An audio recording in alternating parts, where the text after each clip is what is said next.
Question 5. We often assume that we must observe and think to expand our knowledge and develop understanding.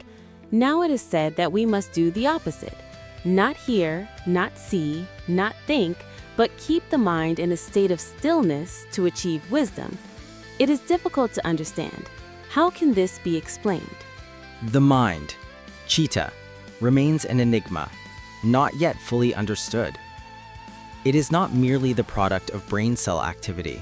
Instead, brain cells act as intermediaries connecting the mind with the physical body. The mind exists as a distinct realm with its own unique field, separate from the physical. The universe, which often appears empty and void, is in fact filled with various types of fields. Just as water is necessary for waves to form, air is required for sound waves to propagate, or gravitational forces need a gravitational field to transmit gravitational waves and connect objects. Similarly, electromagnetic forces rely on an electromagnetic field to carry electromagnetic waves and light. In the same way, spiritual, mental, and conscious elements also necessitate their own field.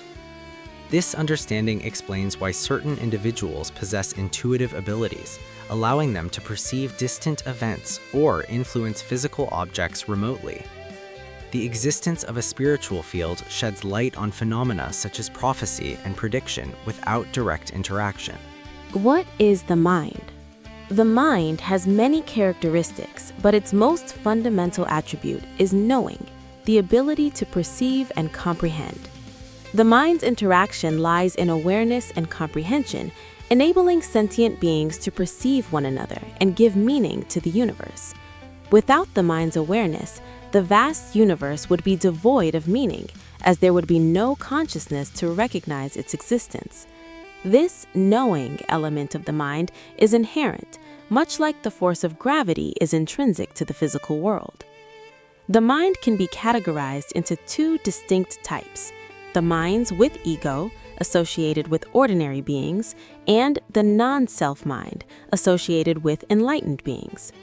The mind also manifests in two scenarios: the mind connected to the brain, when sentient beings possess a physical body, and the mind independent of the brain, when sentient beings no longer have a physical body.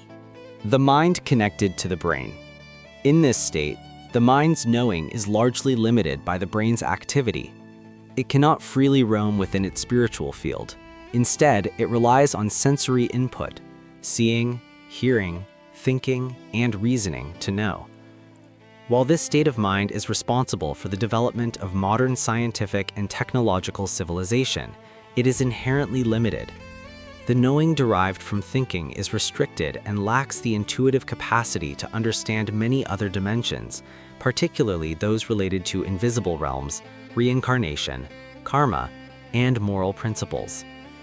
Thus, this limitation has impeded humanity's moral progress.